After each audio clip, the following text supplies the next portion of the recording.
terrible example, but yes, you get what I'm saying. That was actually. But please don't steal. Yeah, unless well, don't get caught. Don't steal. Don't get caught.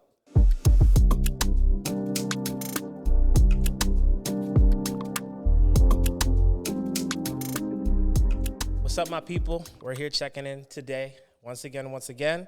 Got another episode of Inside the Vibe. I'm Yoru, and our guest today is a fashion enthusiast, entertainer, musician, and educator. I give you Nada the Illest. Thank you for that. No problem.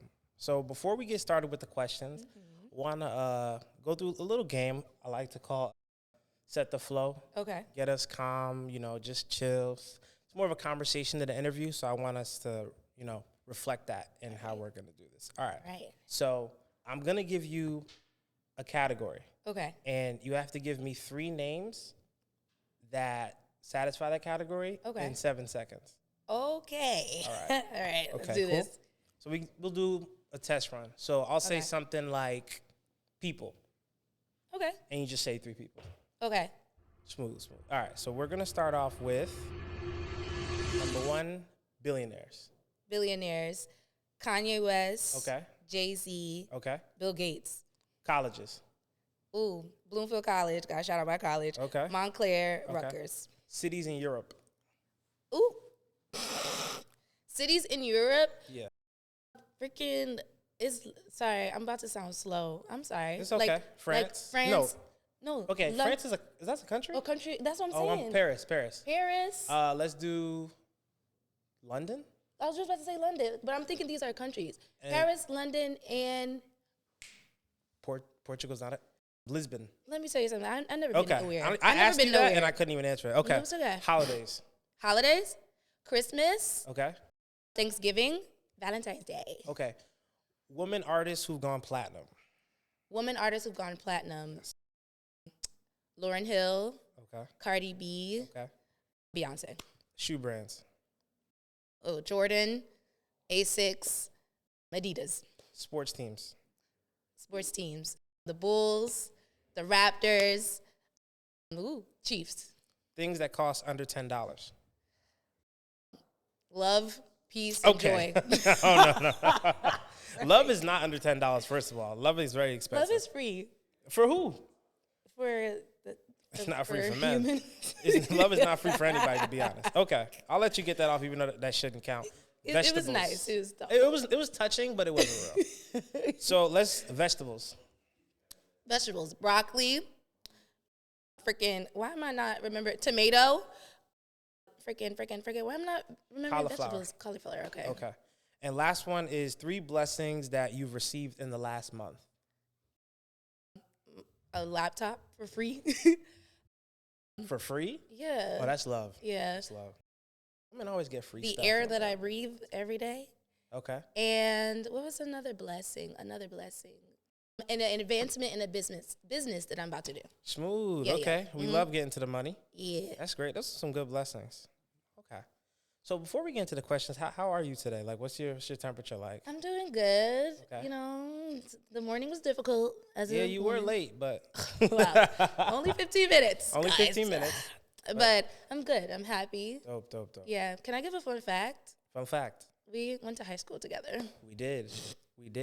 And another fun fact is, I'm pretty sure your first freestyle I recorded in my car. Yes.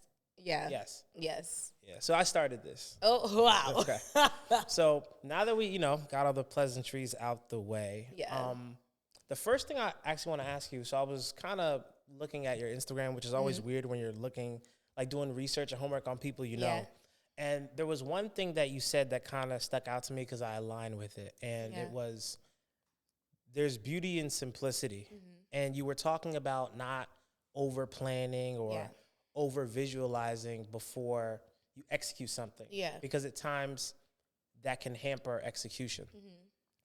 So I wanted to know, is that something that you dealt with personally? And if it was, how did you gain comfort in simplicity, and how did you make that like applicable to like your craft as a musician? Yeah, definitely. I mean, I was even talking to myself. I'm still trying to get comfortable with that.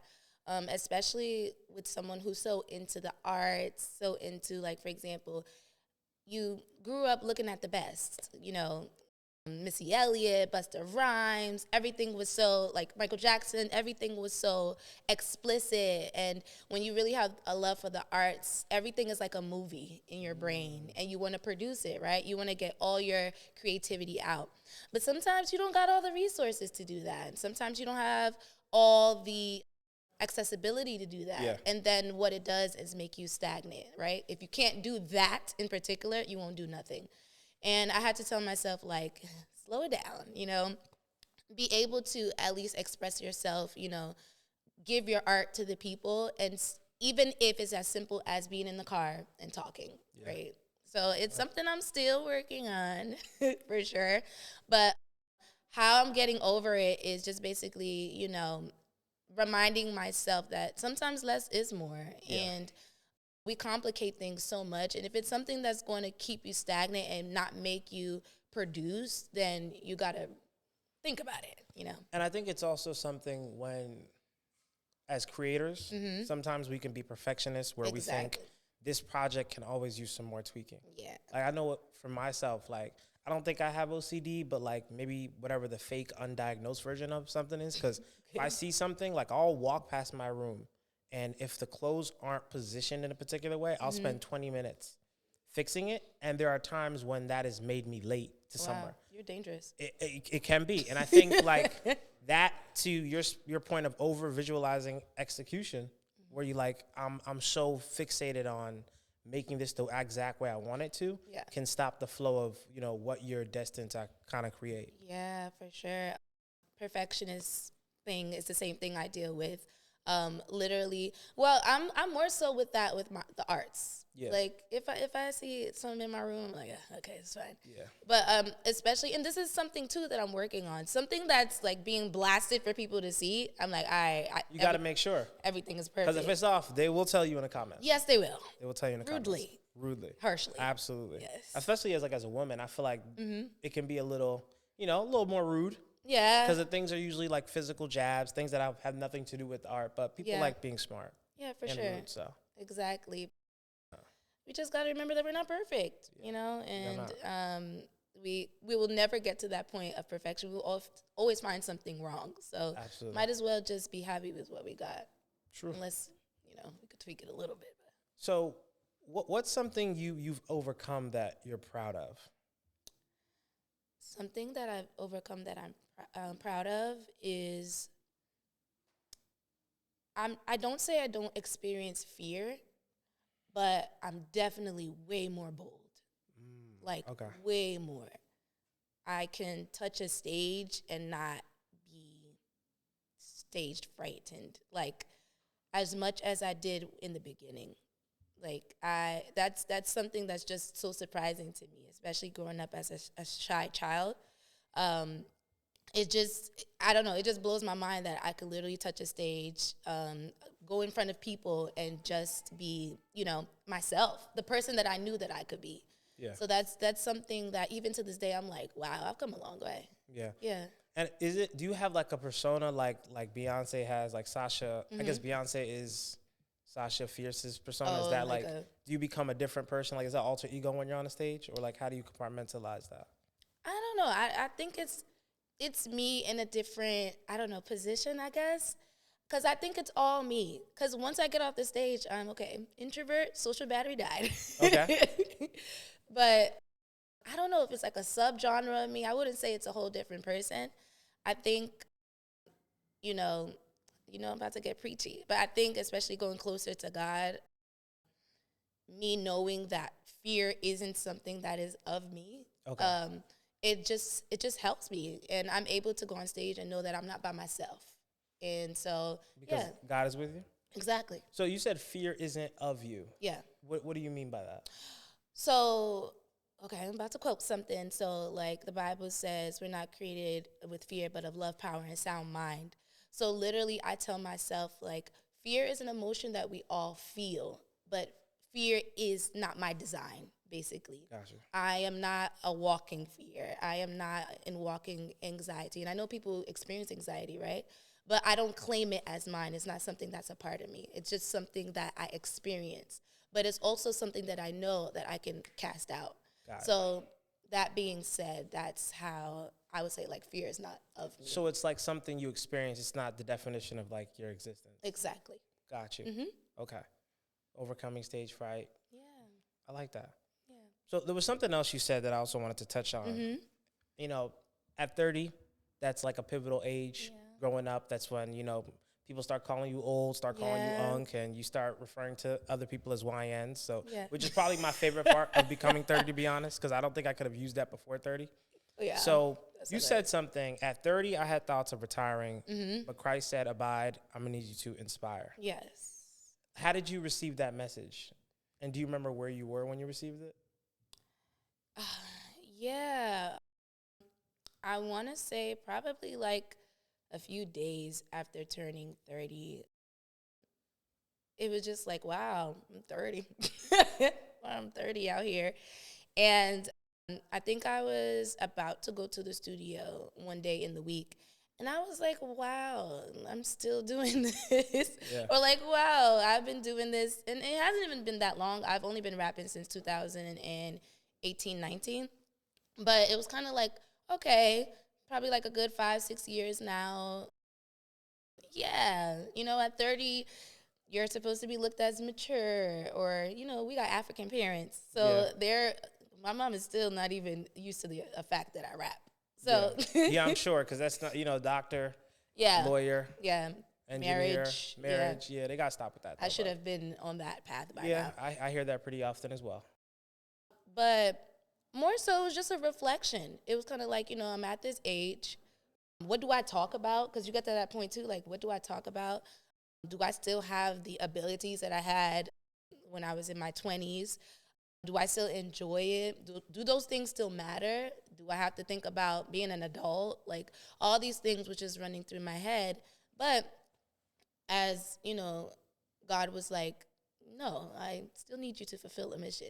So we're talking about the thoughts you had of retiring at age 30, and you said God was kind of speaking to you and telling you the job's not finished yet. Yes.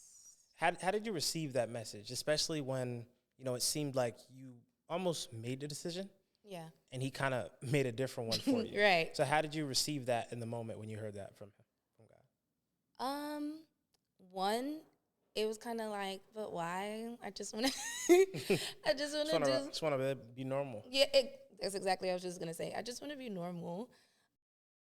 But him just reminded me that it's bigger than me, right? Everybody, creatively, we're all here to create.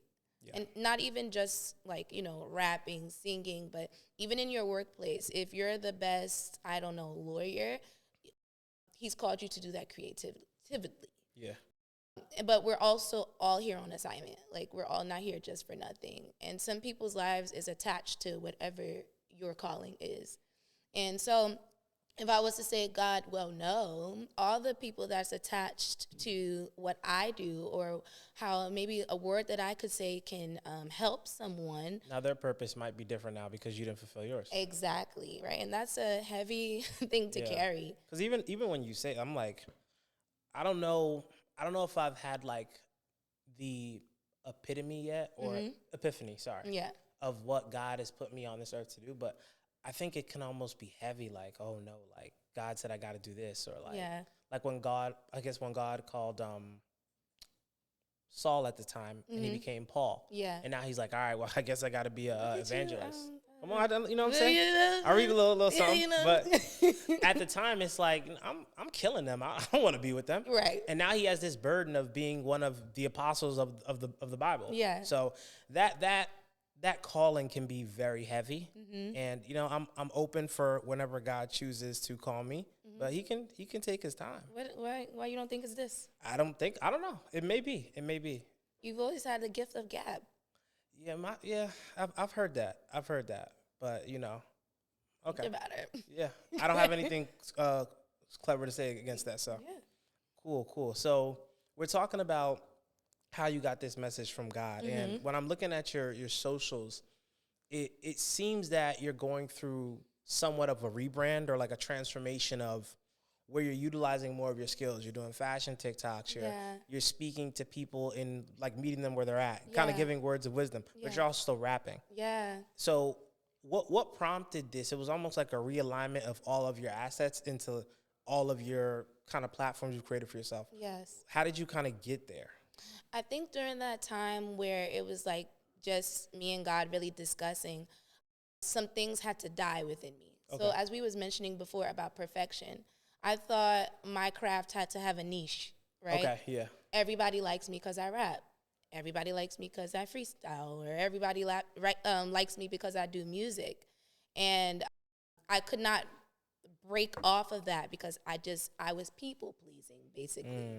Yeah, they say Libras do that a lot. Yeah, and it's like I during that time when I was speaking to God, I was just like, you know what? If I'm gonna do this, some things gotta die. Yeah. Within me. Hopefully not you. And yeah. the bad things, the bad characteristics. Things, only the bad things. Yeah, not my body. But so it was like this place and time where I was like, you know what? I'm going to show who I am. I'm going to show myself. I'm not going to be scared anymore. And I want to be able to express myself freely. I don't want to rap all the time. Sometimes I want to talk about clothes. Sometimes I want to wear clothes. I don't want to wear clothes all the time. Sometimes I want to advise people or talk to people, like you said, words of wisdom. And I feel like all of that is me. And I want to share my art freely. And whoever resonates with it, they resonate with it. How did you, and obviously like you've been rapping for some time, as you can, like, how did you overcome that, I guess I'll call it the fear of transparency, because people who are transparent, you're kind of giving your raw self to the world to be consumed in any whatever environment. If you're being transparent with your friends, if you're being transparent through your art, or you're just being transparent in your regular walks of life. How did you find peace where it's like, this is me, and because I accept it, I don't really care who else doesn't accept it, because I'm being my authentic self? Yeah, I feel like I didn't have a choice, honestly. Okay. It was kind of like, that was another burden for me, having to look a certain way, talk a certain way, think of, oh, wow. You were doing, I just started doing it too. Yeah, that was cool. But I felt like in order to be free, I had to be transparent. Like, there was no way around it. I had to talk, I had to say my testimony. I had to be authentic, because it's freeing for somebody. Yeah. Some people are just waiting for people to put their hair down and not, especially on social media, and really speak the raw truth. And again, it is going to be freeing for somebody. And even if like you're the example of someone who's been wanting to be free, where they need someone like them, or someone who's not like them, where hey, this person's free, I feel like I should be able to be free too. Exactly. And them doing what I could never do may give you the courage to do what they've always wanted to. Exactly. So I think that, and it also speaks to like your calling of, you know, when you thought it was over, but God was like, it's not. Exactly. So. Yeah. We're trying to move freely, you know, and I think the problem is that we're so confined to what are other people gonna think.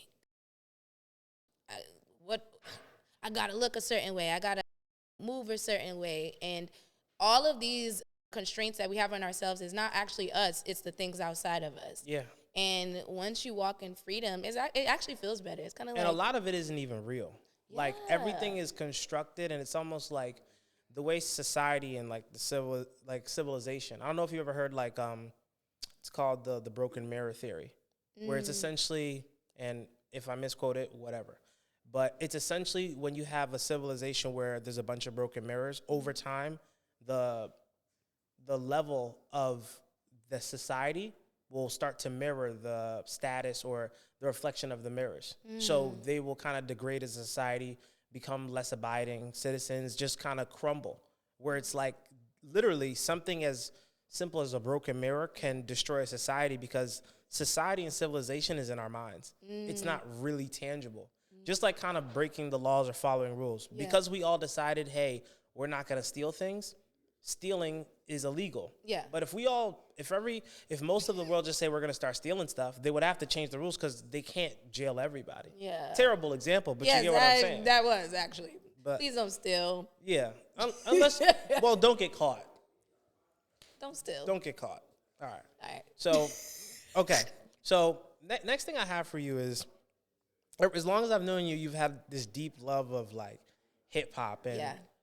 where it's been able to go, and just over time we've seen a lot of different ages of hip hop, and I guess the influx of women rappers and just the change of the sound of it. But you've also kept that hip hop in your raps and like imprinted it in how you approach art. Yes.